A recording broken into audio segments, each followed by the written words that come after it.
everybody, and welcome to our Infinity Flux 2024 year in review special show spectacular Extravaganza. ultimate absolute edition. Wow. It With says a at the bottom. Wow. with a foil embossed cover. Yeah, Also, and trading card included. that's right. So, we're still dealing with kind of the FOC issues that always happen at the end of the year, where there's not a whole lot to order right now, just because a lot of the companies are closed, so the orders don't really go in. All of that, but it's our perfect time to do our year in review video where we look back on the previous year, talk about all the cool stuff that came out, all of our favorite things, all our favorite moments and books from different publishers, and we look ahead to 2025 at some of the stuff that's coming up, and we kind of talk about what that's going to be all about. Yeah, absolutely.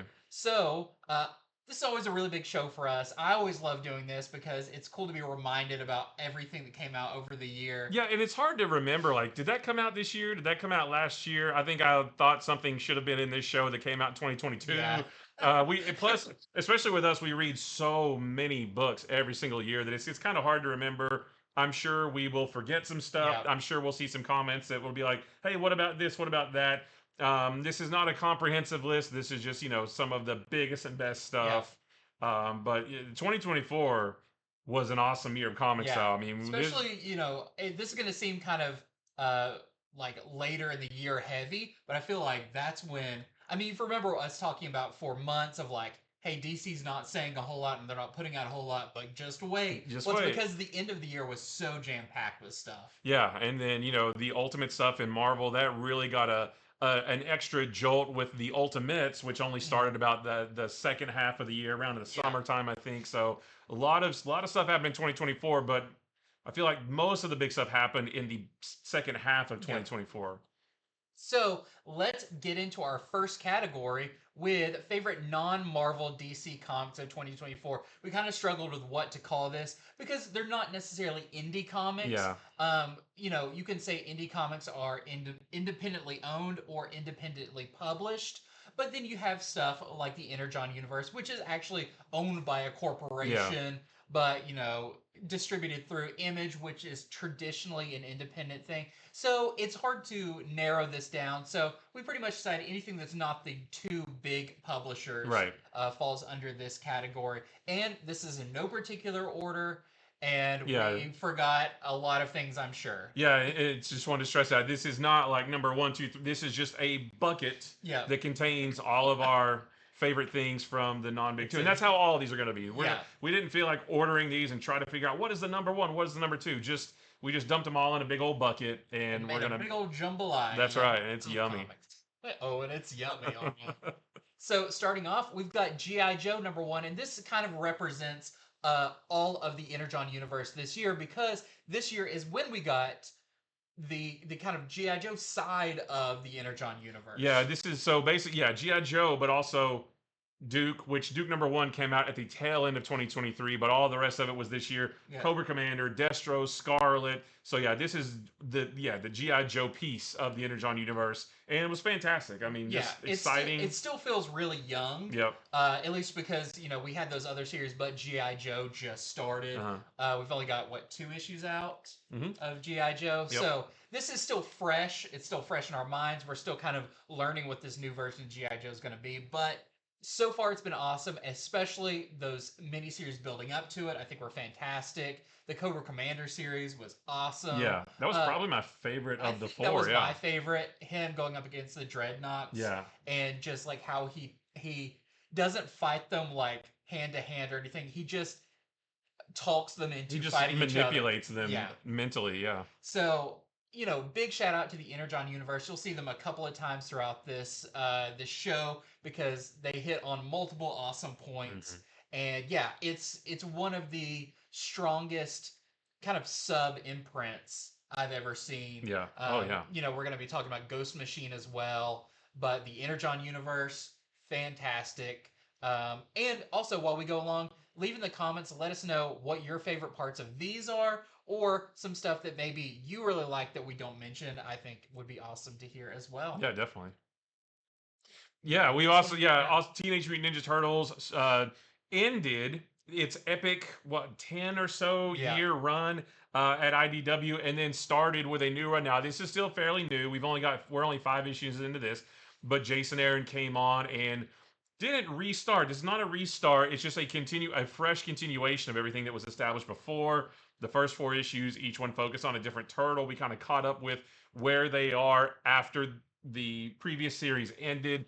And so far it's been really great. Now, we don't really know what it's going to look like. The turtles only just got back together Yeah. about a month ago, and so that'll be, we should have put that in looking ahead to 2025. Yeah. But so I'm sure next year we'll have more to talk about with the Ninja Turtles, because the story is only just getting started with issue number 6. It hasn't even come out yet, but it's just been cool. This has been a great jumping on point. Yeah. If you've been wanting to read some Ninja Turtle comics, I have barely read any of the previous IDW series, and I feel like I did. I picked this up and started reading it. I feel like I didn't miss too much. I know that the turtles aren't together for some reason. I'll go back later and find out why, but that doesn't stop me from enjoying this.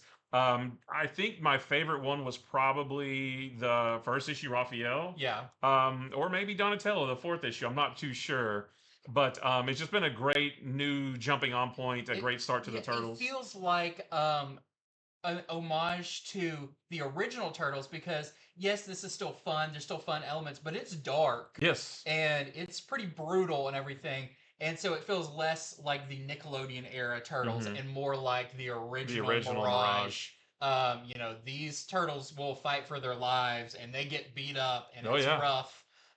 And I don't know. I love this series so far. Even the last issue, which didn't hardly have the turtles in it at all, but it was about the new villain. I Hmm. thought was awesome, and he's really scary. Yeah, this has just been fantastic. Yep. Oh Oh, yeah, and this yeah, is this yours. is definitely, yeah. So beneath the trees where nobody sees. Holy cow! This is probably one of my favorite series of the year. This was a 6 issue series. I think we are getting more. I I think they think it was just announced not too long ago that there okay. is more to come. This is, the cutest story, the cutest visuals ever, with all these anthropomorphic people. Our main character is this nice sweet bear lady that, all the kids love, and she works at a hardware store and in this nice quaint little small town. Oh, and also she's a serial killer that kills people in the big city, and she has rules. I only kill in the big city because it would be too noticeable in my small town, Yeah, but nobody notices in the big city. And then it becomes a murder mystery, and your serial killer kind of becomes the protagonist, because she's trying to find who is the killer. I would need to find out who it is so that they don't think it's me, yeah, right? But just that story is phenomenal, and putting it with these visuals. If it had been this same story but just with like regular people, I don't think it would have had the impact. yeah, But the fact that it's all these cutesy animal people getting their heads cut off and having their entrails ripped out and things like that, which, well, there wasn't a whole lot of that, but when it was there, it was pretty shocking. yeah, Just an amazing story, a really fun murder mystery.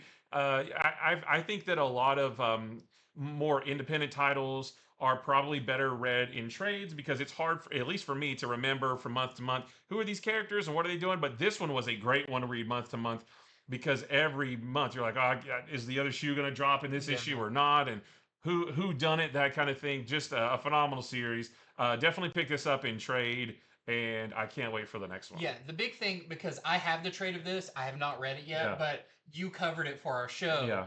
And one of the coolest things I saw about this is, as an independent book that is not tied to a license, it's not tied with anything, even the creators are not like a Scott Snyder or Yeah. Robert Kirkman or something.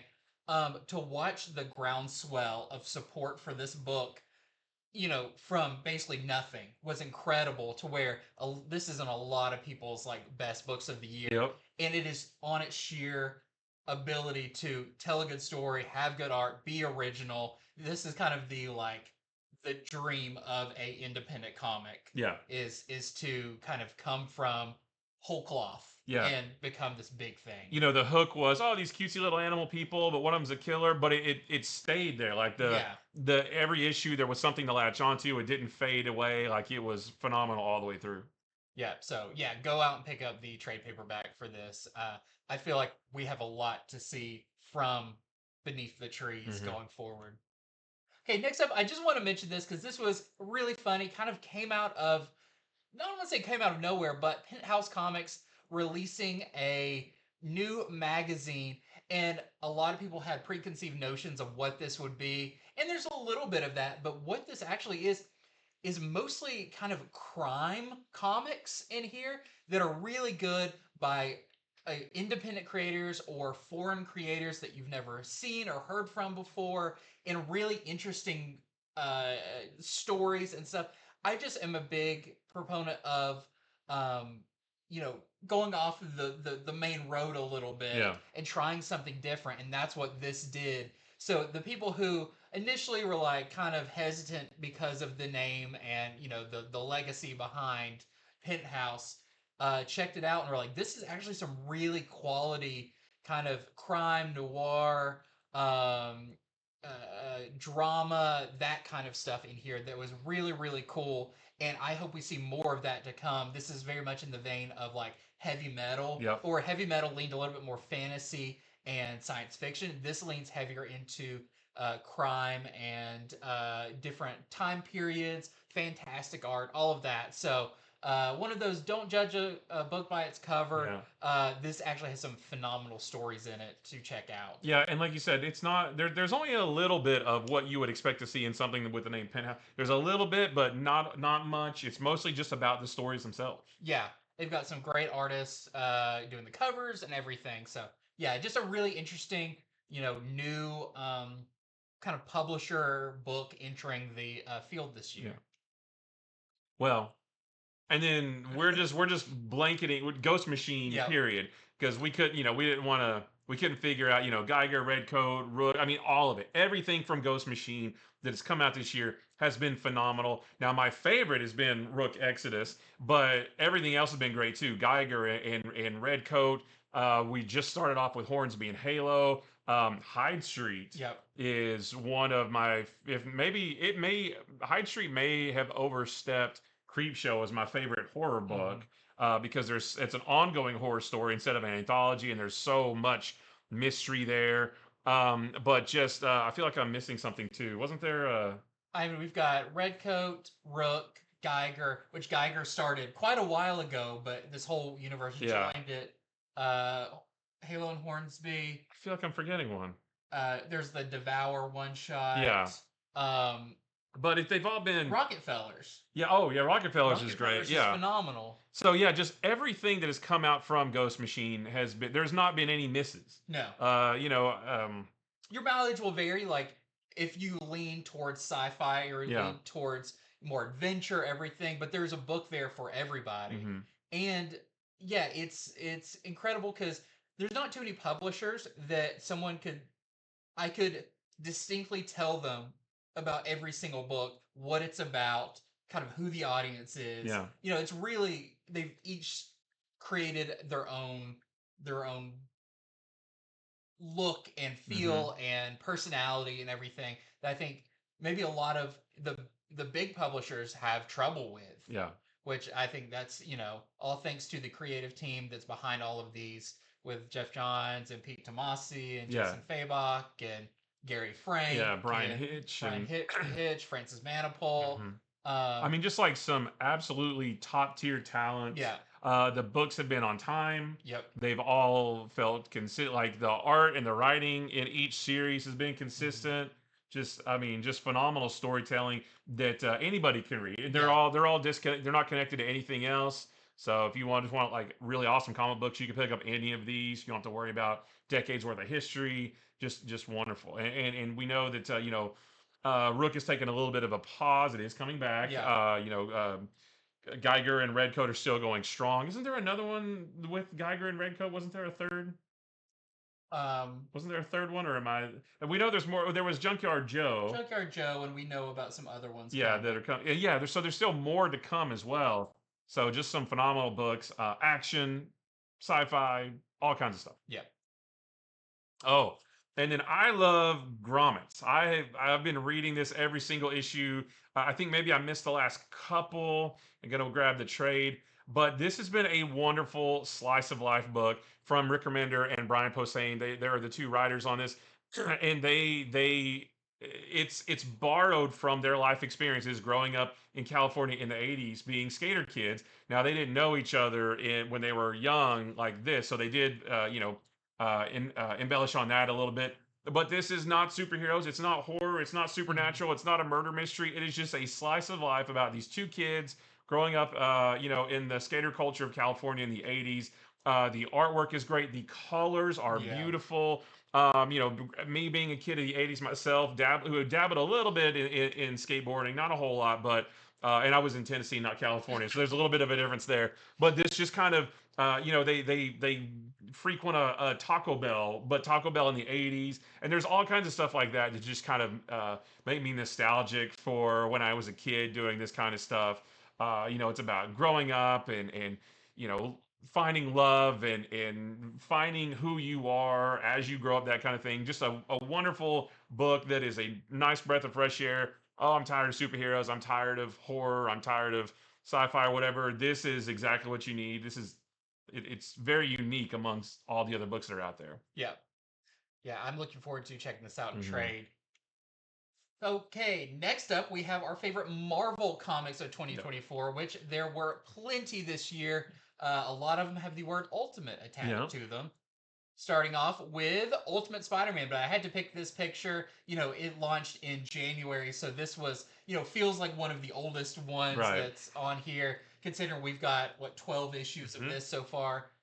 Each issue represented a month, which was really cool. But this image, showing us Peter and Mary Jane together is, I think, one of the big selling points of this series. Something that people have wanted from the 616 Spider-Man for so long, and it kind of just it felt less like the original Ultimate Spider-Man, which was a retelling of the original 60s Spider-Man. This felt more like, what if that Spider-Man didn't get bit by the spider, but his path in life kept going, and this is kind of where he is now. So, we've got our Peter Parker who's in his 30s when he gets bitten by the spider. He's already got an established family and kids. And it's a take that I never even thought about. Yeah. And then they gave us, and I was like, I actually really like this. He's a Spider Man that's maybe a little bit more relatable.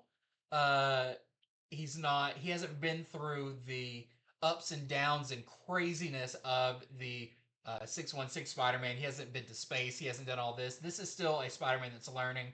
And what's so interesting about this is there hasn't been a whole lot of Spider-Man or superheroing in this book, Yeah.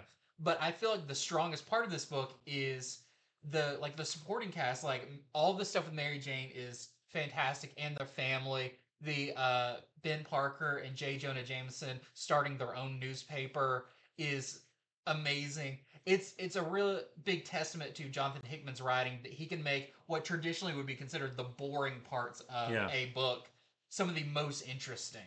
Yeah, anytime, especially anytime that there's Mary Jane, Yeah, where she's doing anything, is my favorite stuff. But also, yeah, like I said, Ben and Jonah. Well, I mean, one having we've never gotten this much consecutive Uncle Ben yeah, before, and then having him having a close friendship with Jonah, and the two of them being Woodward and Bernstein, basically, just yeah, like you said, the family aspects though, that this is what really gets it for me because we Peter and Mary Jane were married for a long time in the main universe, and then we know what happened with that. There was they almost had a kid in the 90s, and then that was taken away and never revisited again. We got Dan Slott's Renew Your Vows, yeah. which showed us an alternate universe Peter and Mary Jane with a daughter, and that was great. And I always thought that's what Spider-Man should be right now, but we've just never had a lot of Peter and Mary Jane with kids as a family. And it's that family piece of it that really, more than Spider Man being Spider Man, more than Mm-hmm. superhero, it's Peter being happy. He's had 60 years of being, that old Parker luck. Yeah, But this is the freshest take on Peter that I think we've ever gotten. And it was needed. Like it was like a nice bottle of water when you're in the desert for a yeah, week. It's like, oh, finally we got some refreshment. So yeah. And it's looking to go some really interesting places. yeah, Even especially the last issue, the Christmas issue, with a crazy ending to that. But yeah, once again, something to be said about a Spider-Man book where one of my favorite issues is Peter, Mary Jane, and Harry Osborn and Gwen Stacy out to dinner at a restaurant and Yeah. just talking. Hmm. And that's one of the most compelling issues. Well, not to just talk about Ultimate Spider-Man, the Ultimate Universe as a whole. Now we use the Ultimate Universe one year in one shot. We use the cover, but this is really just to represent the Ultimate Universe itself, and especially Ultimate Spider-Man, which you just talked about, and then the Ultimates. Yeah. Those are our two big books that we want to talk about because the Ultimates is this is the book that has really done the heavy lifting of building this new world Yeah. and showing us what it was like, and especially this Ultimate Universe one year in, I kind of felt like that brought it all home. Is like, oh, the bad guys are who are controlling the world. They're really really bad, and they really do have they really are ruling the world with an iron fist. Even though the citizens of this world don't even know it, Yeah. and even me as a reader, I was like, I know that they're doing some weird stuff, but even now, I was like, oh wow, they really are controlling everything. And the fact that we have the Ultimates who are not portrayed as the hero. Well, I mean, to us, we know that they're the heroes, but to the people they're trying to save, they're viewed as terrorists Yeah. because of the bad guys shaping this media narrative and framing Tony Stark for this big explosion, all that kind of stuff. And this has just been also a really fresh take on these characters.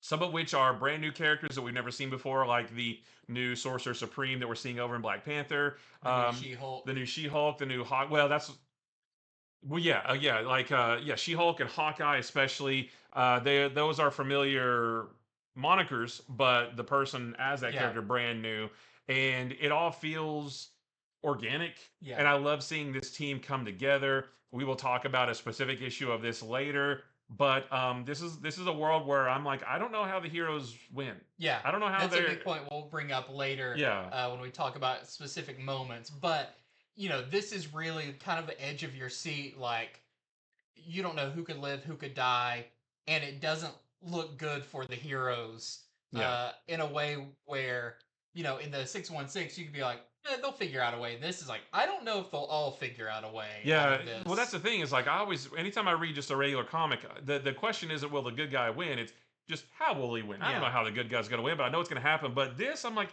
I don't know. I'm not. It's not guaranteed. I don't think that the Yeah. good guys will win. It's been great. Well, next up, we did want to talk about this singular issue, Doom.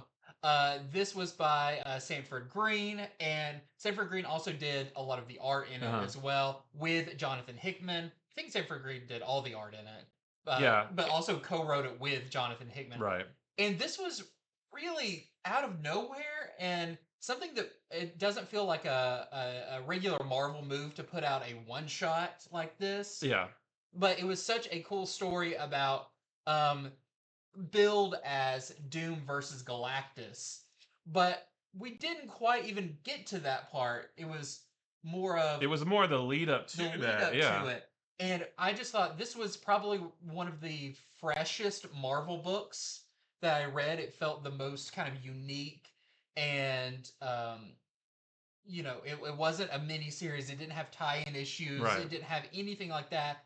It was a one shot that I would recommend to people. Like, just read this. This is incredible. Yeah. It came out of nowhere. Hmm. It wasn't created from something, and it didn't set up anything to come. It's It's an a anomaly in the yeah, superhero world. well, and especially for Marvel, Marvel with their events that have 60 something tie-ins, like they're like, hey, we're just gonna drop this one single story and that's it. And it actually made me want more with the Yeah, way it ended, and we didn't get it, which seems very atypical for Marvel. You would think, hey, people like that. We're gonna make more of it, and we're gonna do all these tie-ins. yeah, But it was just one single story, and there weren't even any hero. It was Doctor Doom, Valeria Richards, and Galactus yeah, at the end, and it's like, what really? But it was so good the way it was done, the visuals, the colors, and just the fact that it came out of nowhere and was its own thing, not connected to anything else. That's what made it a home run for me. yeah. And it's got a like a treasury edition or whatever their big Yeah. editions are called coming out pretty soon. So an oversized like deluxe version of this issue. Maybe we haven't heard the last from this creative team. Definitely, they could be asked to do something else Hmm. going forward. But as it stands, this is a fantastic just one shot that came out this year. Yeah. And we want to talk about the X Men From the Ashes, which started this year. I guess we got the end of, So all the Fall of X stuff was this year as well, yeah, and then right at the this. beginning of the Uh year, huh. and then we went into the From the Ashes, which was a much needed, um, not simplification, but like, hey, let's bring the X-Men back to being more of a superhero team with recognizable characters. Now it's still pretty complex. Yeah. It started out being pretty accessible. Now it's each of the series have gone on for a little while, so I wouldn't suggest you just jump in anywhere at this point. But especially for the main books like the X-Men, the just straight up X-Men book has been really, really good with Ryan Stegman and various artists on that one, written by Jed McKay. We still have yet to get to kind of they're doing their little crossover right now. Yeah. We're going to be getting a bigger crossover later. So I still feel like this version of the X-Men is still, cooling. It's still solidifying to Yeah. what it's going to be. It still doesn't feel like the X-Men from, the 70s, 80s, 90s, but at least we do have specific teams now. Whereas Yeah. before, when during the Krakoa era, sure, there was an X-Men book, there was an X-Force book, but it didn't feel like I felt like, hey, if I want to read Colossus, which book do I read? I don't really know. It does feel like there are solidified teams now, and each team has their different members.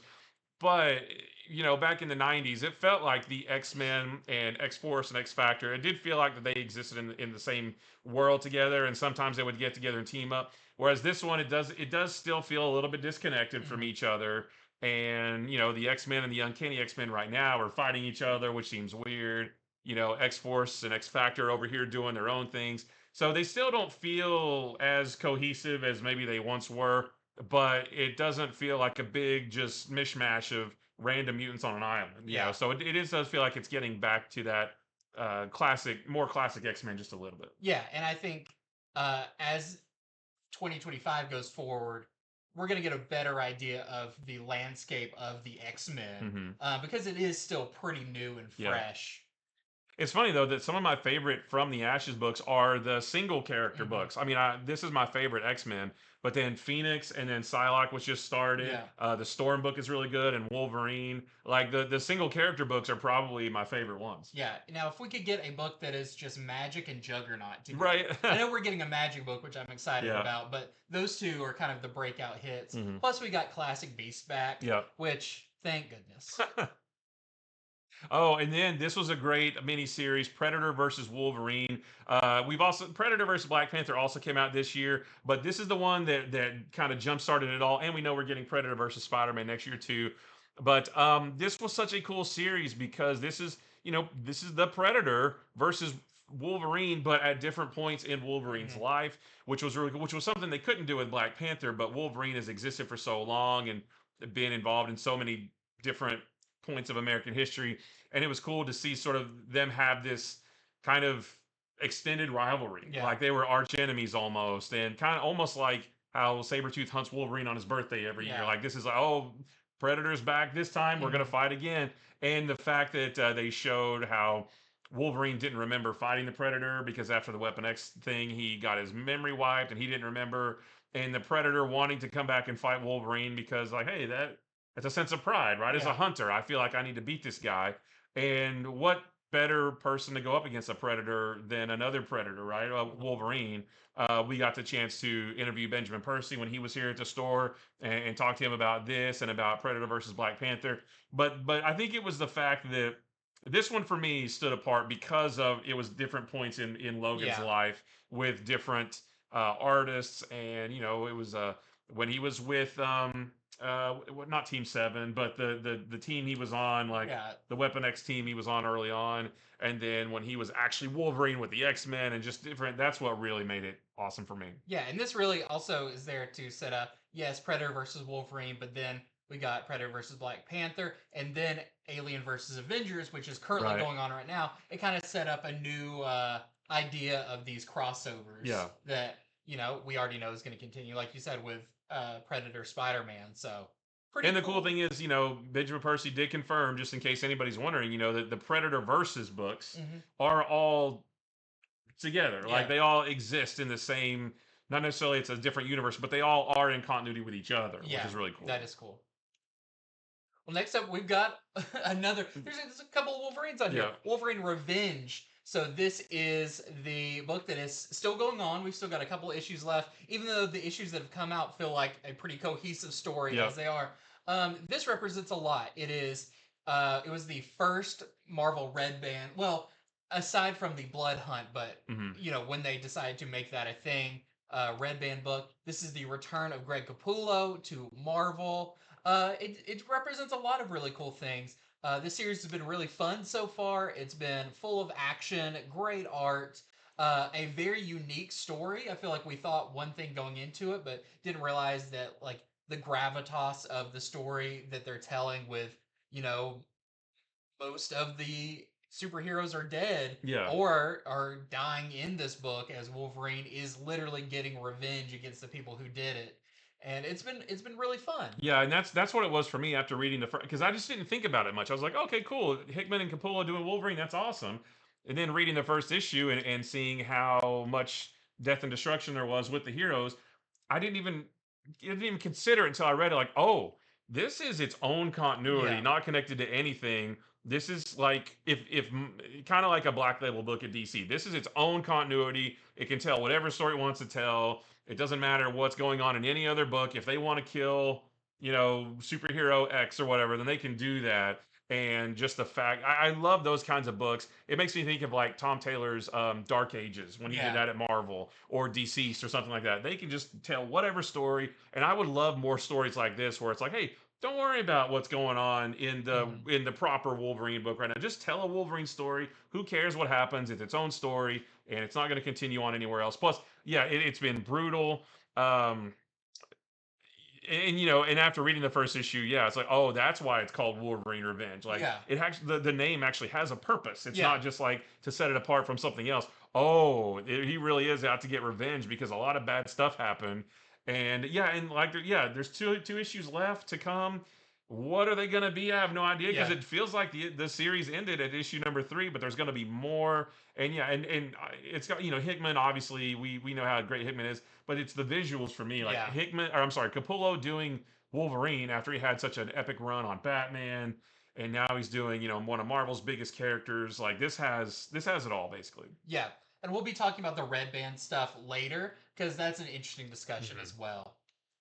So next up, our favorite DC comics of 2024. And this was a hard one to come by because this really felt like, especially the second part of the year, was DC's year. Yeah, Which usually happens whenever a company does a big line wide thing.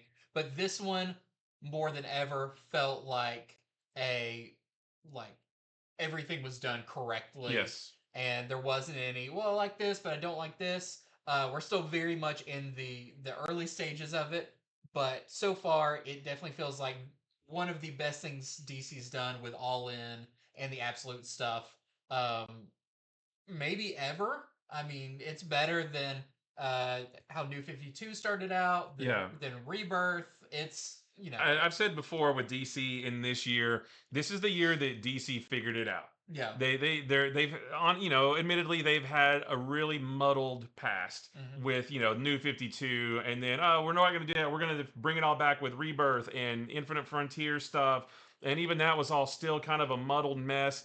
And then they like I said, they finally just figured it out. Let's just make these characters feel the most classic we can. Let's rally them around one big story. Let's reestablish the Justice League and make that the tent pole of the universe. And like they don't need to ever do. And plus, they gave us our cake and letting us eat it too, because they're giving us classic stuff with All In, but also the Absolute stuff. And like, they don't need to do any more big crisis events or anything like that. They've solidified the universe. It's exactly what it should be. This feels like comic books that I read when I was a kid. It's all the characters are iconic. Yep. Individually, they are the best versions of themselves, which is awesome. And not saying that they can't, different little things can happen to them or whatever. but that the spirit and the core and the values of the characters are rock solid Hmm. in this. And you can almost do anything as long as you keep that true. Right. And that's what it feels like they also realize as well. So let's get into it. Starting off with, of course, the Absolute books, which took the comic world by storm. Yeah, I feel like when you mention years down the road, when we say, "Oh yeah, DC Comics in 2024," the first thing that people are going to think about is the Absolute Yeah. books, right? And this is where we're having our cake with the main universe and how all that feels classic, but we're eating it too with the Absolute books because this is and it's basically DC's version of the Ultimate books. Yeah. But we're getting brand new takes on all these characters, takes that I never would have even thought of. Um, the values are still there, but they're still wildly different as well. With Absolute Batman, only one of his parents died, and he didn't grow up with money, and he doesn't have a butler, and he doesn't have a mansion, but he's still waging this war on crime. And he grew up; his enemies are his childhood friends. What does that look like? What happens if they do end up becoming criminals? Like, there's so many questions and so many variables, so many things that we've never seen with Batman before. The artwork and the action. I mean, everything about this is wonderful. Yeah, and you said it, and kind of what I alluded to before is even in this absolute universe, the core of the character is the same. And so, like this, you can change anything. You can change the origin some, you can change the look, you can change the power set, you can change all that. But Batman in this is still Batman, and that is the really cool thing. Hmm. This isn't the Injustice universe where it's like, yeah, but what if he was bad? It's like Yeah. no, like he's Batman in this. Um, with some really cool changes that are like we've never seen before. Yeah. So, of course, we've got Absolute Batman that kicked us all off, which is incredible, still incredible, and we're still early on in all of these. So, very cool to see where it goes. Yeah. And And then, then yeah. Absolute Superman, of Yeah, course. and this is my favorite of the three so far. And one of the cool things that we talked about before with the Absolute books is of the three, and we'll talk about Wonder Woman in a second, but of the three that are out so far, there is no clear cut favorite amongst the comic book community. Yeah. Everybody has their favorite, and I feel like it's evenly spread across the board. A lot of people really love Absolute Wonder Woman. Superman's my favorite. There's a lot of Batman fans out there. To me, Absolute Superman is my favorite because he's again, he still has the values. He's still defending the little guy against bullies, basically. Mm-hmm. But this one also has the most differences that I want to know more about. He didn't come to Earth when he was a baby. He lived a young life on Krypton, probably what 10 or 13 or so. Um, and he's Lois Lane isn't a reporter. She's working for the organization that's trying to hunt him down. His powers seem like they're a little bit different. He's got this suit that seems like it's sentient, that helps him. Who is running the Lazarus Corporation? There's a lot to learn with them. Like, there's so many. What is this? What is that? With Absolute Superman. But he is at the core of him, he is still Superman. Yeah, there's a little bit more to theory craft and speculate in Yeah. this because I think it just has more moving parts. Hmm. It has more characters involved. We've seen a little bit wider of a world in Absolute Superman. There's still the question about what happened to the Kent farm Right. because we saw that briefly. That was really weird. Who is this new kind of version of Brainiac that we're Hmm. seeing? So yeah, this one is really really fun. It's my favorite as well, mostly because it has those little added elements of I can speculate, think about, Yeah. try to deduce out of it as well. So yeah, and we're getting issue 3 this week. Next week. Next Yeah. week, yeah, that we'll be covering Yeah. on the next show. So that's very exciting. And then, of course, Absolute Wonder Woman, which has been, I think, super unique in its own way of telling a story where it didn't come out of the gate, you know, all out craziness. No, this one had a little bit slower of a burn, but maybe a richer story to tell. As each issue has had Wonder Woman going up against the Tetracide, which has slowly been building as we learn a little bit more about it, but also these flashbacks where we learn about Wonder Woman and her time not growing up on the Themyscira, but growing up in hell, and how that reshaped her, and even to the most recent issue with another startling Yeah. revelation about kind of the lengths she would go to be Wonder Woman and this version of Steve Trevor. It's all I would say. I don't know if it's darker, but she does come from a more brutal background. Yeah, the fact that she's a magic user, Yeah. what I think is great. She is an Amazon, but she doesn't know about her heritage. There was a little hint in this newest issue that maybe she'll learn some about that at some point. We're gonna get to learn that with her. Her bag with all of her weapons. She's Yeah. got the big like cloud buster sword. That's really cool. Yeah, this is just another home run. And with all these absolute books, like they're all phenomenal. I wouldn't want these as replacements to Right. regular Batman, Superman, and Wonder Woman, but the fact that we get these alongside the regular ones, you get your chocolate and your vanilla ice cream at the Mhm. same time, and that's what I really love. Yeah, yeah. So far these have been great. But coming up in our one of our later segments where we look forward to 2025, we've got some other absolute books to Yeah. talk about, which we don't know what to expect Right. from. And then of Yeah. course, yeah, then of course there's the main side of DC, the main Earth, and it all starts with Superman. Now I feel like DC has gotten Superman right ever since the beginning of 2023 with Joshua Williamson starting his new run of Superman, and that was under the Dawn of DC Yeah. banner. But even with All In, this has just continued. Superman is the core of DC. I know there's a lot of Batman fans out there, and I'm not here to argue about Superman is bigger than Batman, that kind of thing, but you have to get Superman right, or else what are you doing, right? And I feel like DC, starting in 2023, they dropped back and punted and said, let's just get Superman right. Let's focus on Superman, making him feel absolutely classic, and that has continued well into this year. And then under the All In initiative, we have a phenomenal creative team of Joshua Williamson and Dan Mora. Doomsday is coming back. We are getting some big action. This is the most classic that Superman has felt since the post-crisis John Byrne stuff in the mid '80s, Yeah. in my opinion. And like just like DC, just keep doing this. Stay on this road. You don't need to diverge in any other way. Just stay right here. We are getting the biggest action, some of the best stories, hopeful, bright, Mhm. action-packed, fun comic books. These feel like comic books I would read as a kid in the '80s. Yeah, we could have a long discussion about the importance of Superman. There's a lot of people who aren't big Superman fans or think that, why is Superman interesting? He always wins, whatever. Um, but the importance of Superman, not only to DC Comics, but comics overall, is he's kind of the cornerstone of superheroes, and that's why when Superman works, everything else works a little bit Yeah. better. Mm-hmm. And I looking forward to not only in comics but James Gunn's new Superman. That feeling of like, yeah, but you need a hero who's hopeful. You need a hero to look up to. You need a hero that, as long as Superman's there, everything's gonna be all right. Yeah. And I think that is at the core of what makes the Superman so good. Yes, he'll go up against trials. He'll always beat them because that's Superman, but that he's that character you can rely on, and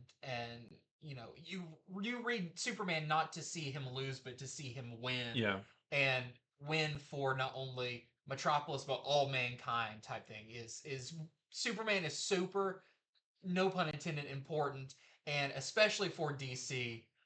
If Superman is done well, that sets, that's your That's the standard. That's where the bar gets set, yeah, right? that's where bar gets set. Yeah. That is your figurehead where you look towards that and say, we all need to move Yeah. towards what Superman is. And then not only with Superman, but in the Superman books, a big part is Lois Lane as Yeah.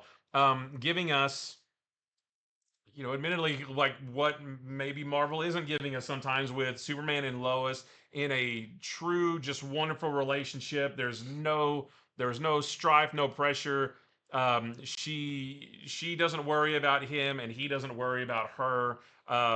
Obviously, right now, and on this cover, she has powers. That, but even before all that, like she never worried about him. She was just there to help him through. Not that she has to be like the supportive wife, because she's strong in her own right. She's now the editor in chief of the Daily Planet, which that has been a great role for her, and that's brought us some interesting stories of her trying to balance doing that with being a great reporter that she wants to, and now being a hero as well, and being able to see things from Superman's perspective. just their relationship has been like just the fact that it's such a strong relationship. It's you know, Flash calls Iris his lightning rod, and Yeah. that's what a lot what Lois is for Superman. She is the thing that keeps him grounded to Yeah. reality. She's been wonderful. Yeah, yeah. So that's been fantastic, and I love the idea. There was the idea for so long that like superheroes shouldn't have significant others, or they shouldn't get married, whatever. They should always remain this. And this shows that you can have Superman that still feels like classic Superman, but his character has evolved. He has a family now, and that doesn't hinder him, but that makes him a richer character, Yeah. and that's just phenomenal. And speaking of all of those things, Yeah, and then the Justice League Unlimited, the reformation of the Justice League after the All In special, after Absolute Power, and now the fact, and again, this feels very late in the year, but you know, that's when all this stuff happened. But DC has a tent pole that it rallies around, that all the other books are based around now, and the fact that it's not just said the same seven heroes every issue, the fact that this feels like the animated series that we all love from the early 2000s, where every hero is part of the Justice League now. And you're going to see get different heroes in every issue taking on different missions. There's mysteries. Obviously, we get, and I love getting to see Dan Mora's rendition of all these different heroes. But the fact that the Justice League is the center of the DC universe as it should be, and then there's all these other series that sometimes reference it. Sometimes the hero in in Flash went up to the Watchtower for a few pages, and if it helps DC feel like this one cohesive universe, and just everything to come in 2025. I mean, this has just been like it's a little bit too early because it's only been two issues, but this is already one of my favorites just because it's the freaking Justice League, right? And you yeah. need that. And it's great too that, not every character can hold their own book, like in Yeah. the most recent issue, Dr. Occult. Right. But that you have an outlet. You Yeah. can see a lot of these cool characters. I love that idea as well, Yeah. where, nobody's off the table to be a member of the Justice Yeah. League, at least, for an issue or two. Now we've got favorite events and storylines of 2024, which is really interesting, because there weren't as many. Kudos to Marvel, who sometimes overdoes the event, really held back and focused on individual books and their storylines. And then we only really had one big crossover. And then, of course, DC's events were kind of more uh, lead ins to um, their new status quo Yeah. type thing. So, starting off, we've got, of course, Absolute Power, which was kind of how would you put this as um the kind of official non-official start to what is currently going on. Yeah, so basically the way I think about this is a crisis event without the crisis, Yeah, basically. without the skies turning red. Without the skies turning red, without the universe rebooting or anything like that, but this was the starting point of what we now have, and the fact that that DC since 2023, we had Beast World, and Amanda Waller was thinking, hey, maybe these superheroes aren't so great, and then that continued on into absolute, and it grew in Absolute Power, where Amanda Waller now says, uh, superheroes definitely aren't great. They need to be held accountable, and here's my plan for doing that.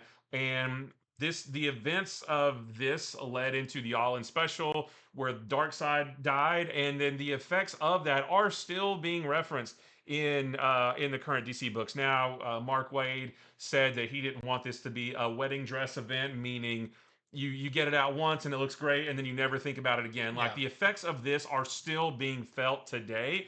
Kind of reminds me, we were talking earlier about the original Civil War, how you had the superhero registration, and that was a status quo in the Marvel books for a couple years. Yeah. And so the fact that the books now in DC are still, they're still dealing with the screwed up powers that happened at the end of this book, and like this had a meaningful impact on the universe without a big giant reboot. Yeah. So if people ask me like, hey, where should I start? Hey, maybe check out the 4 issue Absolute Power and then go from there. Yeah. And that's all you really need. And cool. And Normally, I don't like stories where heroes lose their powers, but this was an exception. Just the fact we got so many heroes, Yeah, and and their ability to rally without yeah, their powers and stuff was really cool. We also had Blood Hunt come out this year, which was a really interesting event. One, it didn't, it wasn't a Halloween book because when it was coming out, we're yeah, like, this felt like this should come out yeah, around Halloween. This was a really interesting one. One, it felt like a event that definitely came from Jed McKay's seeds that he planted throughout a couple of books, his yeah, Avengers book, his Moon Knight book, and all of Doctor and Strange too. Doctor Strange, all coming together for this event. Plus the really shocking thing that happened in this, with Blade being the, at least in the beginning, definitely thinking like, oh, like what happened to Yeah. Blade to make him the big enemy in this. We'll again be talking about this a little bit later when we talk about more about like what the red band Hmm. means. This was the beginning of the red band uh, stuff. This was also big because the Avengers really got their butts handed to Yeah. them right at the beginning, and that was interesting to see. It actually felt like, oh man, like they really have a challenge here going up against all this. I think it's one of the best Marvel events they've had in quite a while. Yeah. The art was phenomenal in this. I love the usage of the characters, and you really felt for like what was going on when you see what happens to Thor and what happens to Hmm. Doctor Strange and all of them right at the beginning. It was pretty shocking and pretty cool. Yeah, now, typical Marvel event, this did have like 60 tie-in issues, and a lot of those, were of varying degrees of good and not so great, things like that. But the main story, we're just talking about the main Blood Hunt story here, a really cool story. I like vampires anyway, and to see the skies go dark and of heroes having to fight against vampires, and how are they going to win? How are they going to solve this? What it meant for um, what's about to come in the Marvel universe now with all the Doctor Doom, Sorcerer Supreme stuff. This was just a really fun event. Now, I didn't necessarily think that they stuck the landing at the end, but like the lead into all that stuff was really cool. Yeah, and it did give me some feeling of that thing of like, this is more fun than it's trying to like set up something. Hmm. A lot of criticisms of Marvel events is there's an event to set up another event to set up another event, which this did set up a little bit of what's going to come with Doctor Doom. But for the most part, the core of these issues were just a really fun, uh, you know, heroes versus vampires Yeah. story, which I always appreciate. Hmm. An event that is just exists to be entertaining, Yeah. and that's what a lot of this was. And then we got the Yeah, Superman House of Brainiac. So this came before Absolute Power, and this was another big story, but confined to the Superman corner of the universe. But this led into Absolute Power, with Brainiac sort of teaming up with Amanda Waller and creating the Brainiac Queen, and all of the Super Family had to get involved. It's always great when the entire Super yeah, Family comes together because we don't see that all that often. This was we got some more Lobo in this, and even more Zarnians, yeah, and this was just a fun Superman story. And if you were a fan of, oh, I want more Connor Kent Superboy or Supergirl, like all of them were in this. Brainiac is one of my favorite Superman hmm, villains, and just to see this story on its own, and then how it led into Absolute Power and set that up, which then set up more stuff. Like, it was a really just fun Superman story. yeah. I liked what it did with Brainiac, where Brainiac was basically like, I know everything, so but there's like still feels like something's missing, Yeah. and I thought. And it was, the ability to create, but he can't truly create, and Yeah. all that was just a really cool idea. And this was a really fun crossover. Hmm. Next up, we have best comic moments of 2024, and this is where we get into some of the stuff we mentioned earlier. Like, well, actually, we did mention this earlier, but I wanted to point out that I had a big year because Free Comic Book Day 2024 was Young Star Wars Young Jedi Adventures, which I drew and did the cover and all of that for. That was just I felt for my career as a comics professional really was a big leap forward. Now we could talk about it that I have the 2025 Free Comic Book Day book that's coming up. So I don't know how many people have ever had two Free Comic Book Day books in a row. So that feels really awesome for me. And it was just a real honor. I wish I could communicate well what it is to work on Star Wars in an official capacity and be part of the team and everything that makes these books. Yes, it's for Dark Horse, but they still are turning out some phenomenal books, and that is not stopping. There's some amazing stuff coming out this next year as well. And the fact that you're personally a giant Star Wars Yeah, fan, like that would be like me working on a Spider-Man comic, right? Like you love yeah. Star Wars, and now you're getting to contribute to the legacy of that. Yeah, and I would love to do a whole video on it sometime of like, I always want to like, punch people in the throats who are like, just follow your dreams. You like this, one day you can work in it. But with a lot of work and determination and all of that, you can work on properties somehow that you really love. And I've always really loved Star Wars. I going way back, some of the earliest stapled together little comic books I drew were Star Yeah. Wars. I remember I had one where Boba Fett fought some creature in a jungle and stuff. I always thought I'm gonna be the one who brings them back from the dead and stuff. Uh, but all of that led to actually having a hand in the creation of official Star Wars continuity and everything. I couldn't be more thrilled with, and can't wait for everyone to see so much more coming up in Yeah. the near future. So, also stay tuned for 2025 Free Right. Comic Book Day, where Oh, that should have been in our anticipated. I know, but very excited for that first weekend in May. Well, and then we have the giant battle between Superman and Doomsday in like, a couple of the most recent issues of Superman, number 19 and 20. Because who better to fight Superman than Doomsday, right? And how is how the question is, how does Superman going to beat Doomsday every time? Because he always just comes back bigger and stronger and more evolved. And you talk about an action-packed Yeah, couple of issues. This gave us some of the biggest, best action that we got in comics all year long.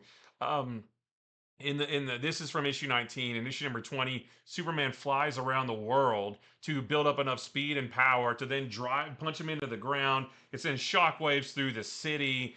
I mean, it's just like anytime that Superman and Doomsday fight, you're in for a big yeah, event. And this was it. I mean, and Dan Mora doing the artwork for it. This is the scary. This right here, Doomsday coming back from hell, and he's covered in hellfire. This is the scariest Doomsday I've ever seen. And even though oh, Superman's gonna, like, when I saw this, like, how is Superman gonna beat this? yeah, And but that's been part of the story too, is Superman kind of worrying about, how am I going to beat Doomsday? Now he did end up beating Doomsday uh, for this one particular fight, yeah. but he worries, like, I can't ever stop him because he just comes back bigger and stronger. How do you deal with that?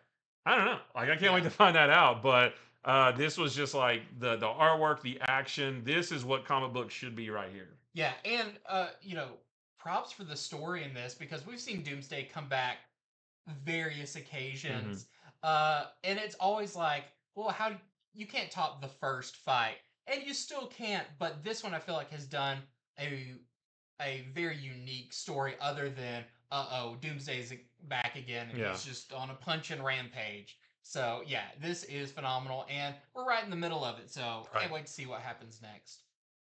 We also want to talk about this, and this is kind of the shocking end of the first issue of Blood Hunt, but also the Red Band and what that means for Marvel. So right here, you've got the two different versions of the last page of Blood Hunt number one, the regular edition, and then the Red Band edition, which Red Band is their more over the top, more violent, more adult versions of their books. Now they've been releasing versions of Red Bands that don't have a regular edition of them, Yeah. so there's nothing to compare it to.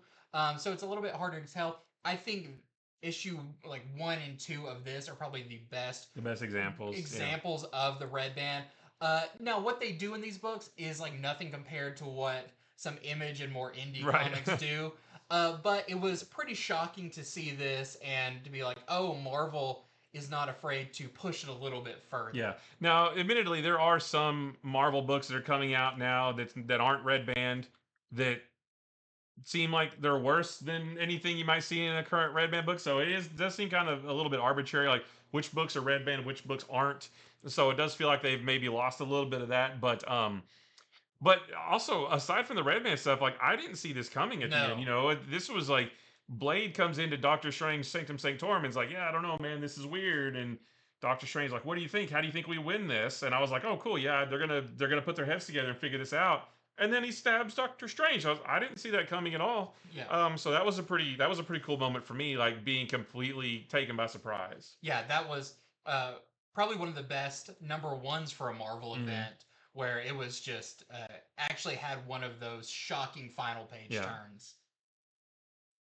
And then Yeah. this was at the end of Ultimate Spider-Man #1, where that whole issue was setting everything up. Peter wasn't Spider-Man yet, and then he got the orb from Tony Stark, which contained the costume and the message about you were supposed to have a different life. It was taken from you. I can give it back.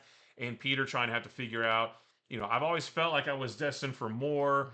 Talking to Mary Jane about it, although I thought at the time he was talking about being Spider-Man. It Yeah. wasn't that, but still Mary Jane being completely supportive and being like, "Hey, go get him, Tiger," and Yeah. Uncle Ben being like, "Yeah, if you feel like you have this thing you need to do, then go do it." And then the very last page was him putting the suit on for the first time. And what really sold it for me, and it's kind of cut off in the image, but it says the beginning instead of the end. Yeah. That sent chills down my spine. Like, oh my gosh, we are in for an epic Spider-Man story. Um, so just the fact that he hid it from his family for a while. He has since come clean, and they were still very supportive, Mhm. which seems very not what Marvel does a lot of times. It seems like the easy route to say, oh my, for one spouse to be totally not okay with it. But just the fact that as I was reading this, I could hear music in my head, Yeah. like it's the grand score in a movie, and like it's building to an epic climax. It's like, go put on the suit, and he's just it was just a phenomenal moment, and it has given us some great issues throughout this year. Well, next up, we want to talk about another moment from the Ultimates, which was another one that we did not really see coming, and was, I think, a kind of a welcome surprise Yeah, when the Ultimates finally teamed up. All of them, they've kind of been putting the team together for many, many issues. What is this, issue this 6? is from issue 6. Yeah. Issue 6. So they've been putting the team together, and we're like, okay, they're gonna take it to the Makers Council, and they're going up against Hulk, who had oppressed and been the kind of horrible instigator for this Hulk Island that the Hmm. new She-Hulk is from, and She-Hulk worked out where she's super strong and everything, but other people on the island are miserable and in pain and all of that. They're finally going to take the fight to the Makers Council, and if this was a traditional Avengers book, the way they built it up is like, oh man, they're all together, and in this, they got destroyed Yeah. by one Hulk, Yeah. which is crazy because that's one part of the Makers Council, and Well, there were others. So the Hulk has other goons there yeah, with him, yeah, but even if they weren't there, he would have destroyed them. And yeah, my favorite part about this, and I think we mentioned it earlier, was like I don't know how the heroes ever win no, because they got so completely destroyed right here, and I love not knowing how they'll do it or even if they will yeah, win and save the day. I don't see how they do it. yeah, and like I said, this is Hulk from the Makers Council. There's the whole council Yeah. that they haven't even we haven't seen them on the attack. This is definitely your underdogs, your ragtag group of heroes who are not super well trained in what Right. they do. They don't work well as a team, and I don't know. It's kind of refreshing to Hmm. see the Avengers in this form in the Ultimates uh, actually have to. They're not as cocky as this Tony Stark is not. You know, for right now, he's in a pretty dire Yeah. situation. Um, it was just super cool to see and was a great issue to read. Yep. Oh, and then so we had to double check. This was early this year, but in issue I think 4 of Yeah, Transformers, after Optimus Prime had been in this huge fight, and had his arm, he ripped his own arm off and beat, was it Skywarp or I think it was yeah, Skywarp. it beat Skywarp almost to death with his own arm. It's like, oh gosh, now Optimus only has one arm. He picks up the arm of his greatest enemy and puts it on himself, and he still has that arm Yeah, now. It's been almost a year of him having Megatron's big cannon arm. It was, I don't know, just this one moment to me was so cool because again, it's something I didn't see coming, mhm. and the fact that he did it and it's still there, to me that was just awesome. Yeah. Transformers have been full of these moments, or what Transformers show up at a thing, or the big surprise of like the bits and pieces left of Ultra Magnus Yeah. laying in that ship on Cybertron. Uh, it's had so many of these moments. This is just representative of one of many. I feel like for the first volume of it, every issue ended with a jaw-dropping Yeah. moment, and that's only continuing to where we saw in the Free Comic Book Day book where the body of Megatron was with Cobra. Cobra, and then Megatron gets out, and there's so much more that's to come for this. But yeah, Transformers and the Energon universe has been full of these moments.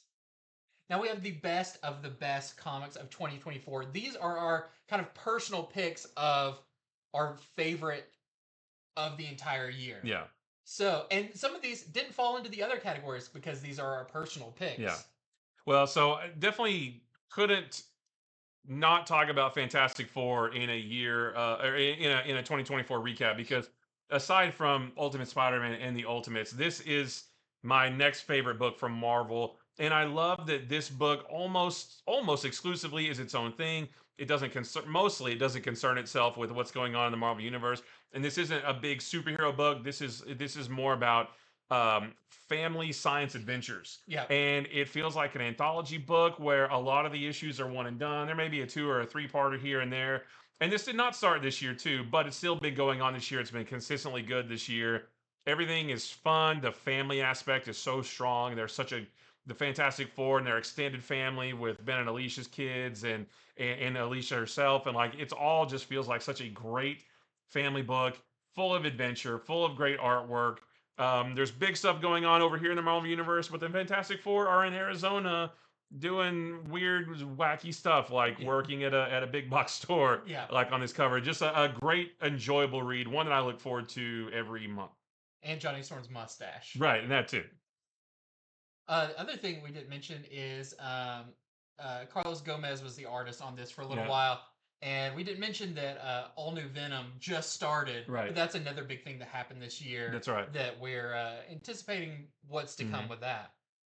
Also, wanted to talk about the Ultimates, which we've talked about plenty. This is the issue where that big fight Yeah, happens. But this is another one of our favorite Marvel books coming out, and we love Ultimate Spider-Man. But if you want to talk about the kind of the building blocks of this new Ultimate Universe, where you really see the spine of the story of what's going on, that is in the Ultimates, which has been great. Every issue Denise Camp has brought awesome stuff.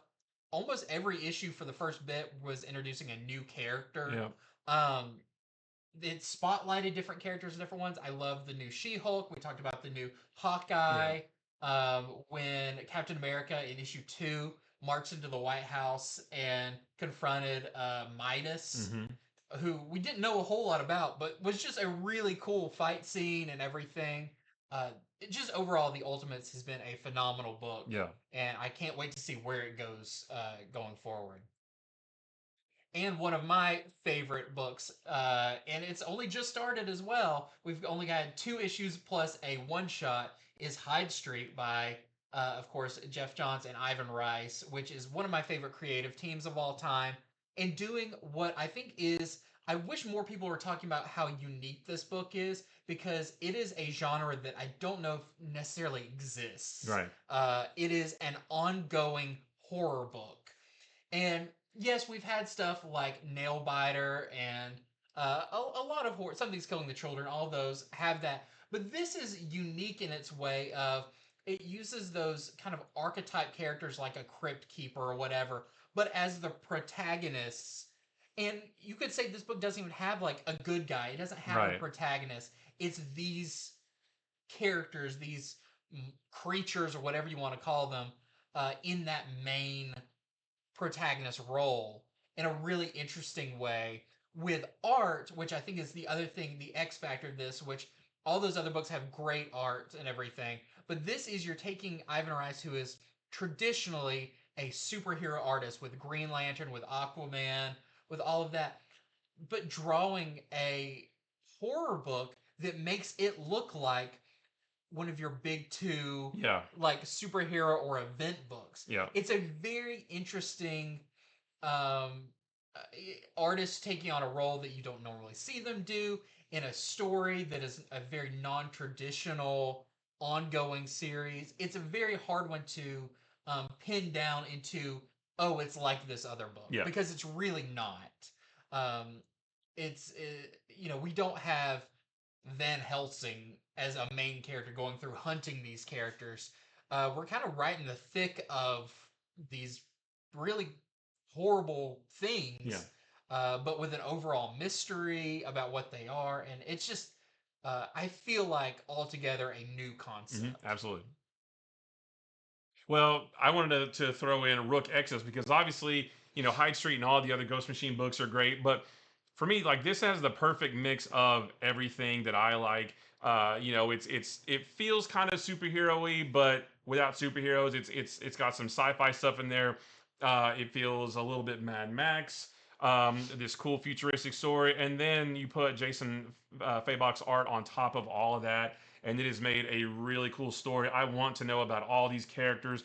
The wardens with their helmets. I'm going to bring it back to Mask from the 80s. It feels a little bit Mask with their helmets, giving them not abilities, but like abilities to talk to different types of animals, which helps them in their various adventures. And just the environment, the setting, the vehicles, and the weapons. The fact that there's more wardens out there that we haven't met yet. Just this book for me is like the total package of everything that I want. And it's been on a little bit of a break, but it's coming back, and I can't wait to see more. Like this is gonna enjoy every issue. I want to know more about these characters in this world. How are they gonna save this world that they're on? They're not on Earth.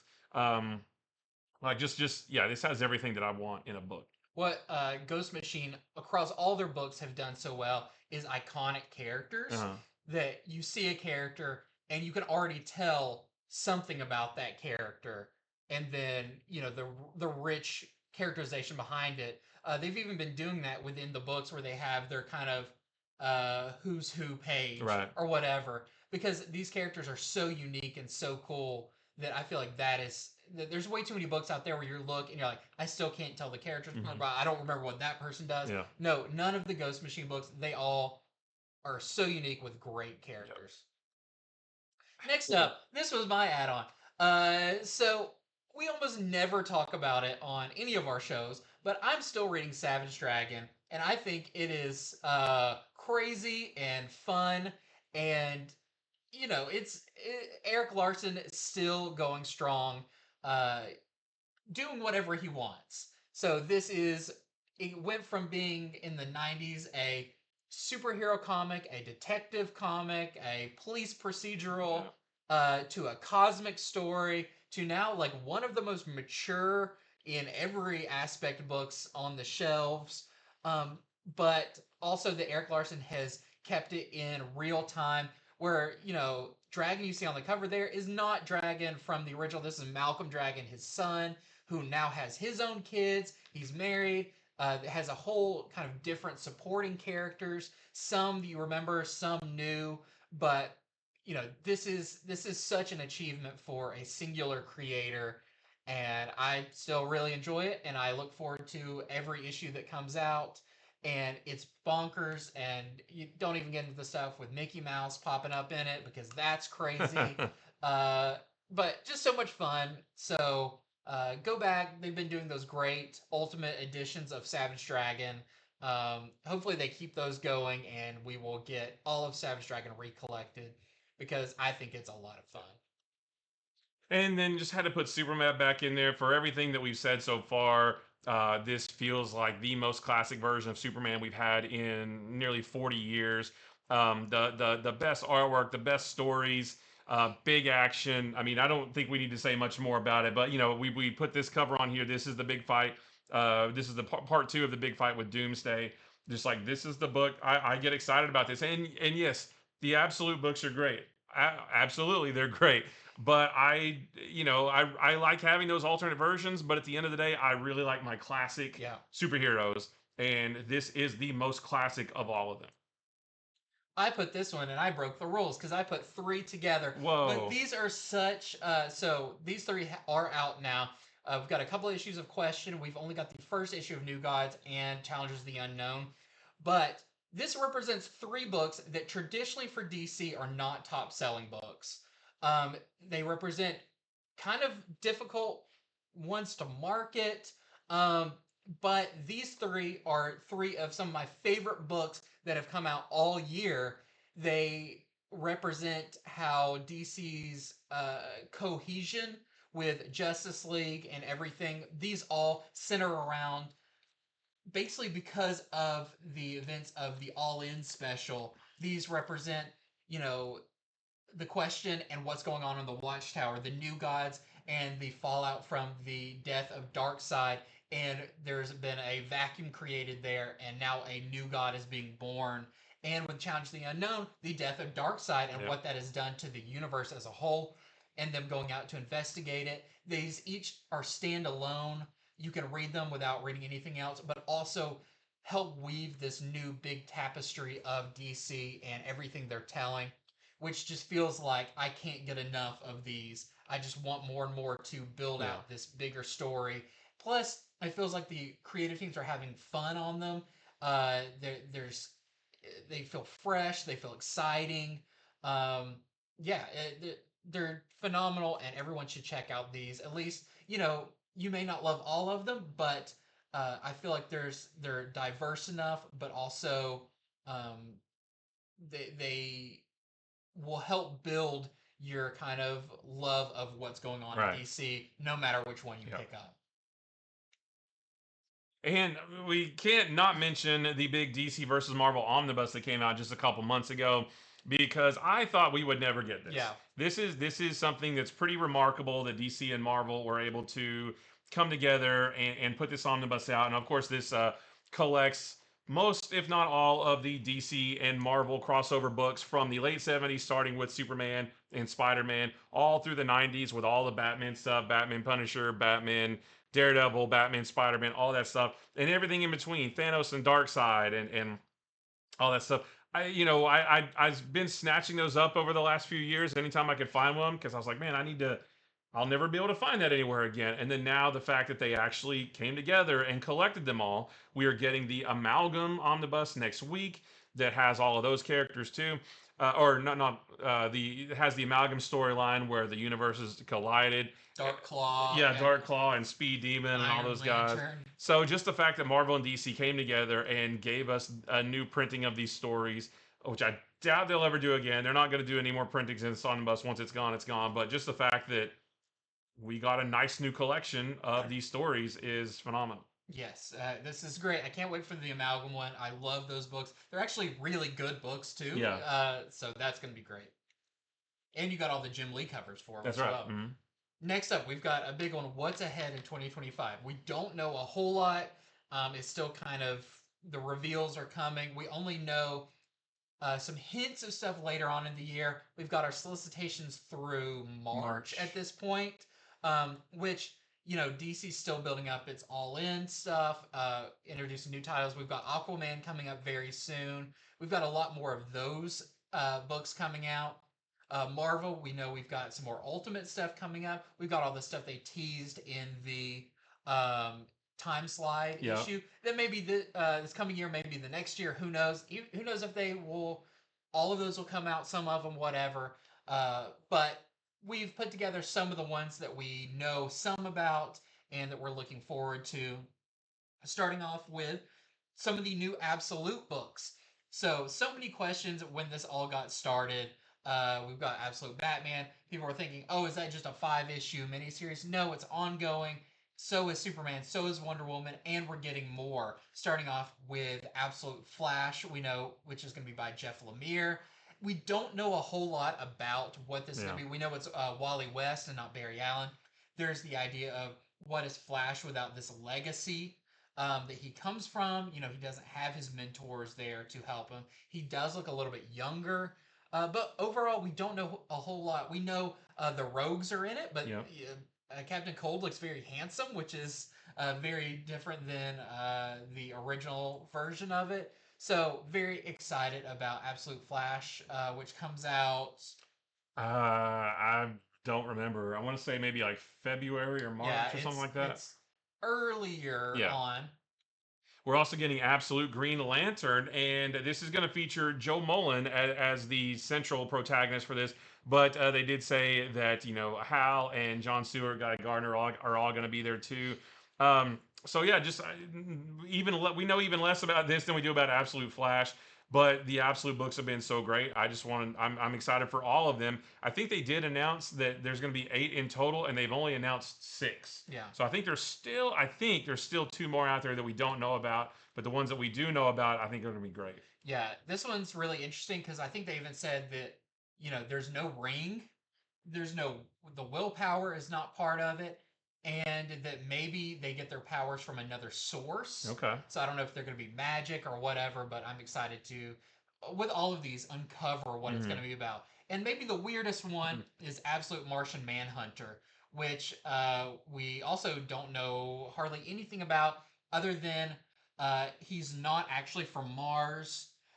He just uses Martian as a way to communicate to John Jones, the detective, uh, of what he most closely is like to him in his mind and stuff. It seems very weird. It's very kind of psychedelic. Yeah. Uh, we know that the Martian Manhunter in this has a couple of different forms, but the original one was sculpted out of Play-Doh. Yeah. That's kind of how he came up with the look for him. So another one we don't know a whole lot about, but I'm very interested because this one seems like maybe the furthest off of what Right. the original Traditional. version of this. But hopefully he still likes Oreos. Yeah. And then we've got One World Under Doom. So, Marvel and their big events and all these tie ins, but which sometimes wears on me a little bit, but doggone it, every time there's a new one coming, they get me again. It's like every time it's like, okay, Marvel, Yeah. I'm interested in this. And I love Doctor Doom. He's my favorite villain of all time. And I've always said if I had the keys to the kingdom at Marvel, I would just do a big event where the heroes have to fight Doctor Doom. Not necessarily a big universe shattering thing, but he's a bad guy and they have to fight him. And doggone it, Marvel gave me that. They're giving me that right now. So we don't know exactly what this is going to look like. We do know Doctor Doom is the Sorcerer Supreme, and he's locked himself in Latveria for a while. And I love it that it's making the heroes nervous. Yeah. Because like went and got all this power and then disappeared, and we don't know what he's doing into that big dome in Latveria. And now I guess he's going to come out and try to rule the world. And how are the heroes going to stop him? There are some tie-in series to this.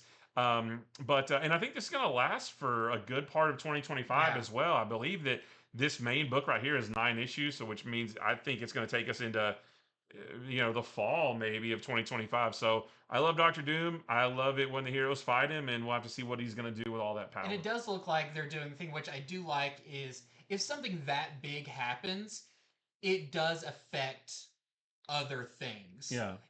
So you can't have like what Blood Hunt, if everything there's vampires everywhere, it would affect other books because Yeah. that affects big things. And we do see in this that there's going to be big effects of Doom taking up this mantle and everything, going across other books. Speaking of which, I'm very excited about Red Hulk. We knew about this a long time ago. We got a little behind the scenes knowledge that there is a Hulk book coming out, but that it's part of the One World Under Doom. Sounds really interesting. It seems like he's kind of bad in this. I'm not sure. We don't know a whole lot about this or the fallout from you know One World of Doom, how it affects Red Hulk, and where he's going to be going forward. We know that he's going to be in the movie coming up, so it kind of makes sense that they're doing a book with him. But I'm very excited about this. I love Red Hulk, and more of him is always an awesome thing. Yeah. Well, and then there's Hush too. I mean, Batman Hush is one of the biggest Batman stories of all time. and now we are getting a sequel to that. I like it that the first part of the story, anyway, 6 issues running in the main Batman line instead of being its own miniseries. There is going to be a second half to Hush 2 that's going to be in a miniseries, but that's not till 2026. But just what is the story going to be? We don't really know yet. We've got a little bit of inside information on this, and it sounds really cool. But yeah, just a return to Hush, drawn by Jim Lee, written by Jeff Loeb, letters by our buddy Richard Starkey. Yeah. So just the fact that everybody is coming back to tell another story with Hush, a sequel to one of the biggest and best Batman stories of all time. Uh, Yeah, this yeah, is I'll take it. I'll take yeah, it. this sells itself. Yeah. It's going to be huge.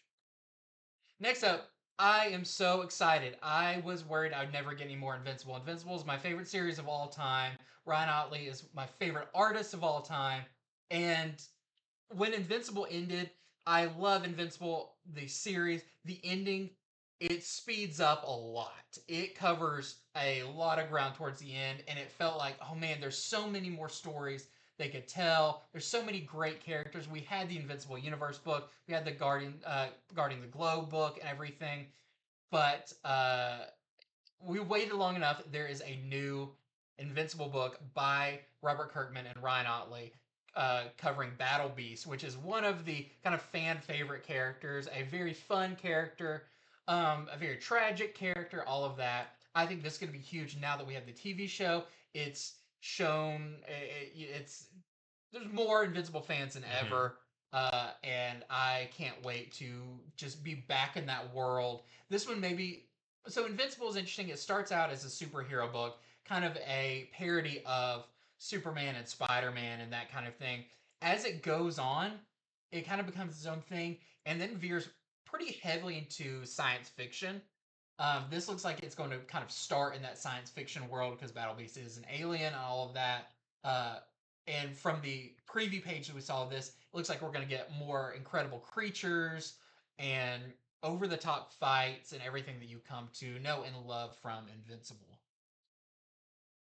Well, and then there's the new Amazing Spider-Man series that's coming in April, and wanted to put this in here because I am curious about it. Yeah. Because admittedly, this the current run of Amazing Spider-Man that started however many years ago, that's run 60 something issues. It's as somebody who has read a lot of Spider-Man comics in the last 40 years, it's not been great. I'll just say that I haven't really been enjoying that much. So I am interested to see if this is going to maybe elevate Spider-Man back up to the status that he should be at. We know that they're not putting Peter and Mary Jane back together. It is going to continue the story points that are, currently in the Spider-Man book right now, with Peter is looking for a new job, or he's doesn't have a job. It's like, well, we've seen that before, but he's got a new girlfriend in Shay, and what's that going to be like? But new writer with Joe Kelly's the writer, John Romita Jr. and Pepe Larraz is doing the art, which I'm not sure how that's going to work. I Yeah. originally thought Pepe Larraz was doing the covers, but he sounds like he's going to do some interiors too. Not quite sure how that's all going to work out, but just the fact that we're kind of washing our hands maybe of this era of Spider-Man, Amazing Spider-Man, and then getting a new one. I'll be curious to see if hopefully they can put Spider-Man back on a pedestal the way he should be. Yeah, I'm excited just to get a fresh start. Even though we'll have a lot of the pieces of the previous run of Amazing Spider-Man, it says like, what's Norman Osborn up to now that he's not Green Goblin? Mm. My initial thought is I don't really care because I like Green Goblin, and Right. Norman Osborn without Green Goblin is just a business guy. Yeah.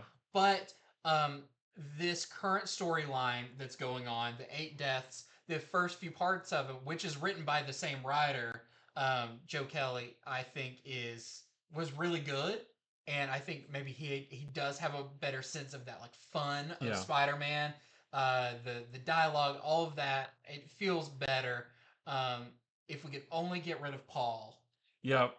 the world would be a better place. Yeah, and maybe who knows? Maybe he's in the pages of all new Venom. Maybe something will happen with him. But Maybe Venom will bite his head off. Yeah. We'll see. But great A cover for this. Yeah.